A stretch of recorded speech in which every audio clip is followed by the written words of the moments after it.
గతంలో తానెప్పుడు ఎస్సీలు, బీసీలు, ఎస్టీలు లేదా ఓబీసీల గురించి మాట్లాడలేదని, హిందుత్వం గురించి మాత్రమే మాట్లాడానని గుర్తు చేశారు. కానీ మొదటిసారి ఇలా మాట్లాడడానికి కారణం ఉందని స్పష్టం చేశారు. ప్రతి ఎన్నికల్లో బీసీ కార్డును ప్లే చేసి బీసీ సమాజాన్ని మోసం చేస్తున్నారని చెప్పారు.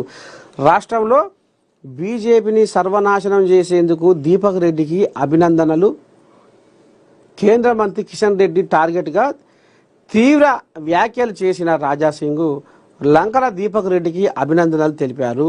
దీపక్ రెడ్డి విజయం సాధించాలని రాజాసింగ్ ఆకాంక్షించారు. ఇక తిట్టపోరా అన్నట్టే ఉందిగా ఈయన ముచ్చట. తిట్టని పోరా ఆహా అన్నట్టే ఉంది ఈయన కథ. ఆయన మంచోడు కాదట, ఆయన వెక్కించిన మనిషి మంచోడట. ఆయన ముఖం బాగలేదట, కానీ ఆయన పెట్టుకున్న బొట్టు బాగుందన్నట్టుంది కథ. ఇక మరి డీకేఆర్న ఆ కోయిలాగా గుంజుకొద్దామని సర్వ ప్రయత్నాలు చేసిందట. ఢిల్లీకి కూడా తీసుకుపోయిందట. ఢిల్లీలో కూడా కథ నడిపించిందట. ఎవరు? డీకేఆర్న ముఖేష్ గౌడ్ కొడుకు విక్రమ్ గౌడ్ని. బీసీ బిడ్డ, బీసీ అని ఇప్పుడు రాజకీయం అంతా బీసీల చుట్టే తిరుగుతుంది. కాబట్టి ఇది మనకు జర కలిసి వస్తుందని డీకేఆర్న ఉపాయం చేస్తే కిషన్ కోహ్లీగా అట్టెట్ట ఉంటుంది.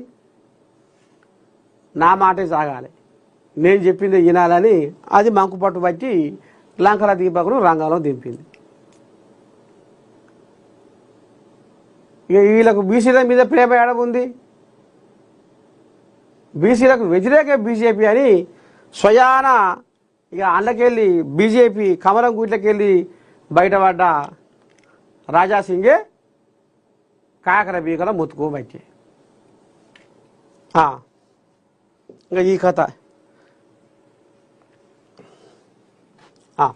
ఇదేంది? ఈ నెల 18న బీసీ బంద్ను జయప్రదం చేయండి.